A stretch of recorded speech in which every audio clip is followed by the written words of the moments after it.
ಮೊದಲಿಗೆ ಭೂಮಿ ಕನ್ನಡಿಯನ್ನು ನೋಡ್ತಾ ಕಾಡಿನ ರಾಣಿ ಅಂತ ತುತ್ತೂರು ತುತ್ತೂರು ನೀನು ಕಾಡಿನ ಚೆಂಡು ತುತ್ತೂರು ಅಂತ ಹಾಡ್ತಾ ನಿಂತಿರ್ತಾರೆ. ಆಗ ಅಜಿತ್ ಬಂದು ಗುರಾಯಿಸ್ತಾ ಅವರ ಹತ್ತಿರ ಹೋಗಿ ಪಲ್ಲವಿ ಅಕ್ಕ ಅಂತ ಜೋರಾಗಿ ಕಿರಿಸ್ತಾರೆ. ಆಗ ಪಲ್ಲವಿ, ಏನ್ ಅಜಿತನ, ನಿಮಗೆ ಬೆಳಗ್ಗೆ ಹೇಳಿದ್ದೀನಿ ಅಲ್ವಾ ನನ್ನ ಕೆಲಸಗಳು ಯಾವುದು ಇದು ಮಾಡಬಾರ್ದು ಅಂತ. ಇದು ಅಂದ್ರೆ ಯಾವುದು? ಇದು ಪಲ್ಲವಿ ಅಕ್ಕ, ಇದು ನಮ್ಮನೆಯಲ್ಲಿ ನಾಯಿನೂ ಇಲ್ಲ, ಬೆಕ್ಕು ಇಲ್ಲ, ಹಸುನೂ ಅಲ್ಲಿ ಕೊಟ್ಟಿಗೆಯಲ್ಲಿ ಕಟ್ಟಿ ಹಾಕಿದ್ದೀನಿ. ಅದು ಯಾವುದು? ನಮ್ಮ ಕೆಲಸ ಮಾಡಲ್ವಲ್ಲ ಅಜಿತಣ್ಣ. ಆಗ ಭೂಮಿ, ಪಲ್ಲವಿ ಅಕ್ಕ ಅವರು ಅಷ್ಟೊಂತಿಂದ ಹೇಳ್ತಾ ಇದ್ದಾರಲ್ಲ ಇದು ಇದು ಅಂತ, ಆ ಇದು ಇದೆ ಅಂದ್ರೆ ಭೂಮಿ ಅಷ್ಟೇ ಯಾಕೆ? ನೀವು ಬೇರೆ ಹೇಳಿದ್ರಲ್ಲ ಅಜಿತಣ್ಣ, ನಮ್ಮ ಮನೆಯಲ್ಲಿ ಬೆಕ್ಕು ಇಲ್ಲ, ನಾಯಿನೂ ಇಲ್ಲ, ಕೊಟ್ಟಿಗೆ ಮನೆಯಲ್ಲಿ ಹಸು ಇದೆ ಅಂತ, ಅದು ನಾನೇ. ಆಮೇಲೆ ನಿಮಗೆ ಇನ್ನೊಂದು ವಿಷಯ ಗೊತ್ತಾ? ಈ ಜಗತ್ತಿಗೆ ಗೊತ್ತಿಲ್ಲದೆ ಇರೋದು ಈ ಮನೆಯಲ್ಲಿ, ಈ ರೂಮಲ್ಲಿ ನಡೀತಾ ಇದೆ. ಅದು ಯಾರಿಗೂ ಗೊತ್ತಾಗಲ್ಲ. ಚಿಕ್ಕ ವಯಸ್ಸಲ್ಲಿ ನಮ್ಮಪ್ಪ ಟೆಂಟಲ್ಲಿ ಒಂದು ಸಿನಿಮಾ ತೋರಿಸಿದ್ರು ನನಗೆ. ಆ ಸಿನಿಮಾದಲ್ಲಿ ಹೀರೋ ಮೂರ್ ತರ ಆಡ್ತಾ ಇದ್ದ. ಹೆಂಗೆ ಹೇಳಿ? ಮೂರ್ ತರ. ಈ ಮನೆಯಲ್ಲಿ ಆ ರೀತಿ ಆಡೋರು ತುಂಬಾ ಜನ ಇದ್ದಾರೆ. ಅವರು ಯಾರು ಅಂತ ಕೇಳಿದ್ರೆ ನಿಮ್ಮ ಅಜಿತಣ್ಣ ಅವರು ಆಗಿರಬಹುದು, ನಾನು ಆಗಿರಬಹುದು. ನೀವು ತುಂಬಾ ಇದೇ ರೀತಿ ನಮ್ಮ ರೂಮ್ ಹತ್ರ ಓಡಾಡ್ತಾ ಇದ್ರೆ ನಾಳೆ ನೀವು ಆಗಬಹುದು, ಹೇಳಕ್ಕಾಗಲ್ಲಪ್ಪ. ಆಗ ಪಲ್ಲವಿ, ಭೂಮಿ, ಅಜಿತಣ್ಣ ನನಗೆ ಭಯ ಆಗ್ತಾ ಇದೆ, ನಾನು ಹೋಗ್ತೀನಿ. ಎಲ್ಲಿ ಹೋಗ್ತೀರಾ? ನೀವು ನಿಂತ್ಕೊಳ್ಳಿ, ಬೇಡ ಕೂತ್ಕೊಳ್ಳಿ. ಬನ್ನಿ ಕೂತ್ಕೊಳ್ಳಿ, ಸಮಾಧಾನ ಮಾಡ್ಕೊಳ್ಳಿ. ಸಮಾಧಾನ ಆದ್ರ ನೀರೇನಾದ್ರೂ ತಂದು ಕೊಡ್ಲಾ? ಆಗ ಅಜಿತ್, ಪಲ್ಲವಿ ಅಕ್ಕ ಇವಳು ಮಾತನ್ನ ನೀವು ಕೇಳಿಸ್ಕೊಂತಾನೆ ಇದ್ದರೆ ಈಗ ಅರ್ಧ ಮೆಲ್ಟ್ ಆಗಿರುವಂತಹ ಬ್ರೈನ್ ಪೂರ್ತಿ ಮೆಲ್ಟ್ ಆಗಿ ಹೋಗ್ಬಿಡುತ್ತೆ. ನಾನು ನಿಮ್ಮನ್ನ ಇಲ್ಲಿಗೆ ಕರೆದಿದ್ದ ಉದ್ದೇಶ ಏನು ಅಂತ ಹೇಳಿದ್ರೆ, ನನ್ನ ಬಟ್ಟೆಗಳನ್ನ ಇವಳು ಕೈಯಲ್ಲಿ ಐರನ್ ಮಾಡಿಸಿದ್ರಿ ಅಂತ ಕೇಳೋದಕ್ಕೆ. ಆಗ ಪಲ್ಲವಿ, ಅಯ್ಯೋ ಅಜಿತಣ್ಣ, ಈ ಭೂಮಿ ಐರನ್ ಮಾಡಿದ್ದು ಅಲ್ಲ, ಮತ್ತೆ ನಾನೇ ತಗೊಂಡು ಹೋಗಿ ಹೊರಗಡೆ ಐರನ್ ಮಾಡಿಸ್ಕೊಂಡು ತಗೊಂಡು ಬಂದು ಇಟ್ಟಿರೋದು. ಸುಳ್ಳು ಹೇಳ್ಬೇಡಿ ಪಲ್ಲವಿ ಅಕ್ಕ, ಭೂಮಿ ಏನೇ ಕೆಲಸ ಮಾಡಿದರೂ ಅದರಲ್ಲಿ ಅವಳತನ ಅನ್ನೋದು ಒಂದಿರುತ್ತೆ. ಆ ಬಟ್ಟೆಗಳನ್ನ ನೋಡಿದಾಗಲೂ ನನಗೆ ಭೂಮಿ ಮಾಡಿದ್ದು ಅಂತ ನೀಟಾಗಿ ಗೊತ್ತಾಗಿ ಹೋಯ್ತು. ನೀವು ಹೇಳ್ತಾ ಇರೋದು ಸುಳ್ಳು ಪಲ್ಲವಿ ಅಕ್ಕ. ನಾನು ಒಂದು ಪ್ರಶ್ನೆ ಕೇಳ್ತೀನಿ, ಉತ್ತರ ಕೊಡ್ತೀರಾ? ಏನು? ನೀವಿಬ್ಬರು ಯಾಕೆ ಹೀಗಿದ್ದೀರಾ? ಅಂಥದ್ದು ಏನಾಯ್ತು? ನಾನು ಈ ಮನೆ ಕೆಲಸದವಳೆ. ಈ ಥರದ್ದು ಯಾವ ಪ್ರಶ್ನೆನೂ ಕೇಳೋ ಅಧಿಕಾರ ನನಗಿಲ್ಲ ಅನ್ನೋದು ನನಗೆ ಗೊತ್ತಿದೆ. ದಯವಿಟ್ಟು ಹಾಗೆ ಅನ್ಕೋಬೇಡಿ ಪಲ್ಲವಿ ಅಕ್ಕ. ನನಗೆ ಅಪೇಕ್ಷೆ ಹೇಗೋ ನೀವು ಹಾಗೆ. ಅದಕ್ಕೆ ಅಜಿತಣ್ಣ ನನ್ನ ಸಂಕಟನ ತೋಡ್ಕೊತಾ ಇದ್ದೀನಿ. ನೀವು ಮದುವೆಯಾಗಿ ಬಂದಿದ್ದ ದಿನ ನನ್ನ ಕಾಲಿಗೆ ಬಿದ್ರಿ, ಅಕ್ಕ ಆಶೀರ್ವಾದ ಮಾಡು ಅಂತ. ನನಗೆ ಅವತ್ತು ನನ್ನ ಮನಸ್ಸಿಗೆ ಹೆಂಗಾಯ್ತು ಗೊತ್ತಾ? ನನ್ನ ಸ್ವಂತ ತಮ್ಮ ಅಣ್ಣಂದಿರು ಕೊಡದೇ ಇರೋ ಮರ್ಯಾದೆನ ನೀವು ನನಗೆ ಕೊಟ್ರಿ. ಭೂಮಿ, ಅಜಿತಣ್ಣ ಯಾವಾಗಲೂ ಚೆನ್ನಾಗಿರಬೇಕು ಅಂತ ದೇವ್ರ ಹತ್ರ ಕೇಳ್ಕೊತಾ ಇದ್ದೆ. ಆದರೆ ನೀವಿಬ್ಬರು ಈ ಥರ ಜಗಳ ಮಾಡ್ತಾ ಇರೋದು ನೋಡ್ಕೊಂಡ್ರೆ ನಾನೆಲ್ಲೋ ದೇವರಿಗೆ ಅಪಚಾರ ಮಾಡಿದ್ದೀನಿ ಏನೋ, ಅದಕ್ಕೆ ನಿಮ್ಮಿಬ್ಬರಿಗೂ ತಂದಿಟ್ಟಿದ್ದಾನೆ ಅಂತ ಅನುಮಾನ ಬರ್ತಿದೆ ನನಗೆ. ದಯವಿಟ್ಟು ಅಜಿತಣ್ಣ ನಿಮಗೆ ಕೈ ಮುಗಿದು ಕೇಳ್ಕೊತೀನಿ. ಭೂಮಿ, ನೀನು ಅಜಿತಣ್ಣ ಮುಂಚೆ ನಗ್ನಗ್ತಾ ಇದ್ರಿ ಅಲ್ವಾ, ಹಾಗೆ ಅನ್ಯೋನ್ಯವಾಗಿ ಇರಬೇಕು, ಚೆನ್ನಾಗಿ ಇರಬೇಕು. ಹಾಗೆ ಹೇಳಿ ಅಲ್ಲಿಂದ ಹೊರಟು ಹೋಗ್ತಾರೆ ಪಲ್ಲವಿ. ಆಗ ಸತ್ಯಣ್ಣ, ಪಲ್ಲವಿಗೆ ಅರ್ಥ ಆದ ವಿಷಯ ನಿಮ್ಮಿಬ್ಬರಿಗೂ ಅರ್ಥ ಆಗಿಲ್ಲ ಅನ್ನೋದೇ ವಿಧಿ ವಿಪರ್ಯಾಸ.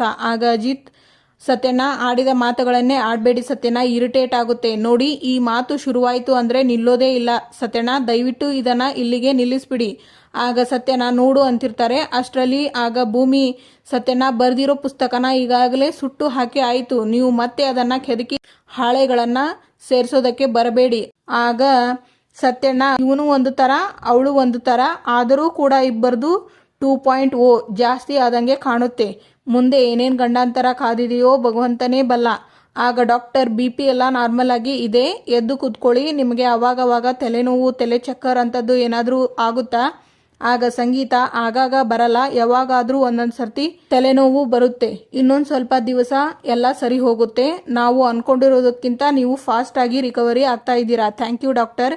ಆಗ ರಾಮ್, ಡಾಕ್ಟರ್, ಸಂಗೀತಾಗೆ ಈಗ ಬೇರೆ ಏನೂ ತೊಂದರೆ ಇಲ್ಲ ಅಲ್ವಾ? ಆಗ ಡಾಕ್ಟರ್, ಸರ್ ಯಾವುದೇ ತೊಂದರೆ ಇಲ್ಲ, C is perfectly all right.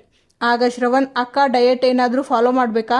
ಅವರಿಗೆ ಏನು ಇಷ್ಟನೋ ಅದನ್ನೇ ಕೊಡಿ, ಆದರೆ ಟೈಮ್ಗೆ ಕರೆಕ್ಟಾಗಿ ಮೆಡಿಸಿನ್ ಜೊತೆನೇ ಕೊಡಬೇಕು. ಯಾವುದೇ ಕಾರಣಕ್ಕೂ ನಿದ್ದೆ ಕೆಡಬಾರ್ದು. ನೆಕ್ಸ್ಟ್ ವೀಕ್ ಜನರಲ್ ಚೆಕಪ್ಪಿಗೆ ಕರ್ಕೊಂಡು ಬನ್ನಿ. ಆಗ ಸಂಗೀತ, ಶ್ರವಣ, ಅಜಿತ, ಭೂಮಿ, ಶಾರದಾ ಇವರು 3 ಜನ ಎಲ್ಲಿ ಹೋದರೂ ಕಾಣಿಸ್ತಾನೇ ಇಲ್ಲ. ಅಕ್ಕ, ಎಲ್ಲರೂ ಒಟ್ಟಿಗೆ ಒಳಗಡೆ ಬಂದರೆ ಚೆನ್ನಾಗಿರಲ್ಲ ಅಲ್ವಾ? ಆಚೆ ಕಾಯ್ತಾ ಇದ್ದಾರೆ. ಸರಿಯಪ್ಪ. ಆಗ ರಾಮ್, ಹೊರಡೋಣ. ಹಾಂ ಬಾ. ಶಾರದಾ ಅವರಿಗೆ ಚೆಕಪ್ ಮಾಡಿ ಕ್ಯಾಬಿನ್ಗೆ ಕರ್ಕೊಂಡು ಬಾ ಅಂತ ಭೂಮಿಗೆ ಹೇಳ್ತಾರೆ ಡಾಕ್ಟರ್. ಆಗ ಅಜಿತ್, ಡಾಕ್ಟರ್ ಏನಾದರೂ ಅಪ್ಡೇಟ್ ಇದೆಯಾ? ಬುಲೆಟ್ ತುಂಬ ಡೀಪಾಗಿ ಇಳಿದಿದೆ, ತುಂಬ ಕ್ಲೋಸ್ ರೇಂಜಲ್ಲಿ ಫೈರ್ ಮಾಡಿದ್ದಾರೆ, ಬಟ್ ಎಕ್ಸಿಟ್ ಒಂದಿಲ್ಲ. ಆ ಟೈಮಲ್ಲಿ ಯಾರೋ ಅವರನ್ನು ಟ್ರೀಟ್ ಮಾಡಿ ಕಾಪಾಡಿದ್ದಾರೆ. ಎನಿವೇ ಸ್ಕ್ಯಾನಿಂಗ್ ರಿಪೋರ್ಟ್ ಬರಲಿ, ಇನ್ನೊಂದೆರಡು ದಿವಸ ಬುಲೆಟ್ ಸೈಜ್ ವೆಪನ್ ಡೀಟೇಲ್ಸ್ನ ಕಳಿಸ್ಕೊಡ್ತೀನಿ. Sure doctor, I will waiting for your reports. ಆಗ ಶಾರದಾ ಅವರು ನೀರು ಬೇಕು ಅಂತ ಭೂಮಿಗೆ ಸನ್ನೆ ಮಾಡ್ತಾರೆ. ಆಗ ಭೂಮಿ, ಸಾಹೇಬ್ರೆ. ಆಗ ಅಜಿತ್, ಸರಿ ನಾನು ಹೋಗಿ ತಗೊಂಡು ಬರ್ತೀನಿ, ನೀವು ಕೂತ್ಕೊಳ್ಳಿ. ಅತ್ತೆ ಡೇಂಜರ್ ಝೋನಲ್ಲಿ ಇರೋದು, ಅತ್ತೆ ಒಬ್ಬರೇ ಕೂತ್ಕೊಳ್ಳೋದು ಸೇಫ್ ಅಲ್ಲ. ನೀನು ಅವ್ರ ಜೊತೆನೇ ಇರು, ಆ್ಯಂಡ್ ಅವ್ರ ಜೊತೆ ಇಲ್ಲದೆ ನೀನು ಎಲ್ಲೂ ಹೋಗೋ ಹಾಗೆ ಇಲ್ಲ. ಅರ್ಥ ಆಯ್ತು ಅನ್ಸುತ್ತೆ ಸಾಹೇಬ್ರೆ. ನಾನು ಡಿಪಾರ್ಟ್ಮೆಂಟಿಗೆ ಸೇರ್ಕೊಬೇಕಾಗಿರೋಳು. ಯಾರನ್ನ ಹೇಗೆ ನೋಡ್ಕೋಬೇಕು ಅಂತ ನನಗೆ ಚೆನ್ನಾಗಿ ಗೊತ್ತು. ತಾವು ಹೋಗ್ಬಹುದು. ಆಗ ಭೂಮಿ ನರ್ಸ್ ಜೊತೆ ಮಾತಾಡ್ತಾ ಇರ್ತಾರೆ. ಆಗ ಶಾರದಾ ಅವರು ಪುರುಷೋತ್ತಮ್ ಅವರನ್ನ ನೋಡಿ ಹಳೆಯದೆಲ್ಲ ನೆನಪಾಗಿ ಅವರ ವಾರ್ಡಿಗೆ ಹೋಗಿ ಅವರನ್ನ ಹೊಡಿತಾರೆ. ಆಗ ಭೂಮಿ ಶಾರದಮ್ಮ ಅಂತ ಅವ್ರ ಹಿಂದೆನೇ ಹೋಗಿ ಅವರನ್ನ ತಡೆಯಲು ಪ್ರಯತ್ನ ಮಾಡ್ತಾಳೆ. ಶಾರದಮ್ಮ, ಅಯ್ಯೋ ಏನು ಮಾಡ್ತಾ ಇದ್ದೀರಾ ಶಾರದಮ್ಮ? ಆಗ ಅಜಿತ್, ಅಮ್ಮ ನಚ್ಚಿ ಆಲ್ ಓಕೆ? ಆಗ Nachiket, all okay, next month follow up ವಿಸಿಟ್ಗೆ ಕರೆದಿದ್ದಾರೆ, ಆಲ್ ಗುಡ್. ಆಗ ಸಂಗೀತ, ಅಜಿತಾ ನಾನು ಹುಷಾರಾಗಿದ್ದೀನಿ ಅಂತ ಹೇಳಿದರೆ ನೀನು ನನ್ನ ಮಾತೇ ನಂಬ್ತಾ ಇರಲಿಲ್ಲ. ಈಗ ಡಾಕ್ಟರೇ ಹೇಳಿದ್ದಾರೆ ನಾನು ಆರಾಮಾಗಿದ್ದೀನಿ ಅಂತ. ಈಗ ನಿನಗೆ ಖುಷಿನಾ? ಹ್ಞೂ, ಅದು ಸರಿ. ಎಲ್ಲೋ ಭೂಮಿ ಶಾರದಾ ಕಾಣಿಸ್ತಾನೇ ಇಲ್ಲ. ಆಗ ಶಾರದಾ ಅವರು ಪುರುಷೋತ್ತಮ್ ಅವರನ್ನ ಹೊಡಿತಾನೆ ಇರ್ತಾರೆ. ಎಷ್ಟೇ ಬಿಡಿಸಿದ್ರು ಬಿಡ್ತಾನೆ ಇರಲ್ಲ. ಆಗ ಭೂಮಿ, ಸಾಹೇಬ್ರೆ ಅಂತ ಜೋರಾಗಿ ಕರೀತಾರೆ. ಆಗ ಅಜಿತ್, ಏನಾಯ್ತು ಅತ್ತೆ? ಭೂಮಿ, ಏನಾಯ್ತು ಸಾಹೇಬ್ರೆ? ನಾವು ಅಲ್ಲಿ ಕೂತಿದ್ವಾ, ವಾರ್ಡ್ ಕಡೆ ಸಡನ್ ಆಗಿ ನೋಡಿ ಓಡಿ ಬಂದ್ರು. ನೋಡಿದ್ರೆ ಪುರುಷೋತ್ತಮ್ ಅವರಿಗೆ ಹೊಡಿತಾ ಇದ್ದಾರೆ. ನಾನು ಕೈಯಿಂದ ಕಂಟ್ರೋಲ್ ಮಾಡೋದಕ್ಕೆ ಆಗಲಿಲ್ಲ ಸಾಹೇಬ್ರೆ. ಆಗ ಶಾರದಾ ಅವರು ಸನ್ನೆ ಮಾಡಿ ನಮ್ಮ ಮನಸ್ವಿನಿನ ಕರ್ಕೊಂಡು ಎತ್ಕೊಂಡು ಕಾರಲ್ಲಿ ಹೋಗಿದ್ದು, ಹಾಗೆ ನನಗೆ ಬುಲೆಟ್ ಹೊಡೆದಿದ್ದು ಇವರೇ ಅಂತ ಹೇಳ್ತಾರೆ. ಆಗ ಅಜಿತ್, ನೋಡಿ ನಾನು ನೋಡ್ಕೋತೀನಿ, ನೀವು ಗಾಬರಿ ಆಗಬೇಡಿ. ಭೂಮಿ ಮಾವ, ನೀವು ಅತ್ತೆನ ಕರ್ಕೊಂಡು ಮನೆಗೆ ಹೋಗಿ, ನಾನು ಈ ವಿಚಾರನ ನೋಡ್ತೀನಿ. ನಚ್ಚಿ, ಅತ್ತೆಗೆ ನೀರು ಕೊಡು. ಆಗ ಸಂಗೀತ, ಅಲ್ಲ 25 ವರ್ಷದ ಹಿಂದೆ ನಮ್ಮ ಶಾರದಾ ಮೇಲೆ ಅಟ್ಯಾಕ್ ಮಾಡಿದವನ್ನ ಅವಳು ಎಷ್ಟು ಈಸಿಯಾಗಿ ಕಂಡು ಹಿಡಿದ್ಲು ಅಲ್ವಾ? ಅವಳು ಎಷ್ಟು ಚೆನ್ನಾಗಿ ಸನ್ನೆ ಮಾಡಿ ತೋರಿಸಿದ್ಲು ಗೊತ್ತಾ? ಆಗ ಶ್ರವಣ್, ಪುರುಷೋತ್ತಮನನ್ನ ನೋಡ್ತಿದ್ದ ಹಾಗೆ ಶಾರದಾಂಗೆ ಎಷ್ಟು ಕೋಪ ಬಂತು ಅಂದರೆ ಪುರುಷೋತ್ತಮನ ಸಾಯಿಸೋದಕ್ಕೆ ಹೋಗಿದ್ಲು. ಆಗ ಸಂಗೀತ, ನಮ್ಮ ಶಾರದಾ ಗನ್ನಿಂದನೇ ಶೂಟ್ ಮಾಡೋದಕ್ಕೆ ನೋಡಿದ್ರು ಅಂತ ಎಷ್ಟು ನೀಟಾಗಿ ನಮಗೆಲ್ಲ ಅರ್ಥ ಮಾಡಿಸಿದ್ಲು ಅಲ್ವಾ? ಆಗ ಅಜ್ಜಿ, ಅವನ ಕೈ ಸೇದಿ ಹೋಗ, ಬರಬಾರ್ದು ಬರ.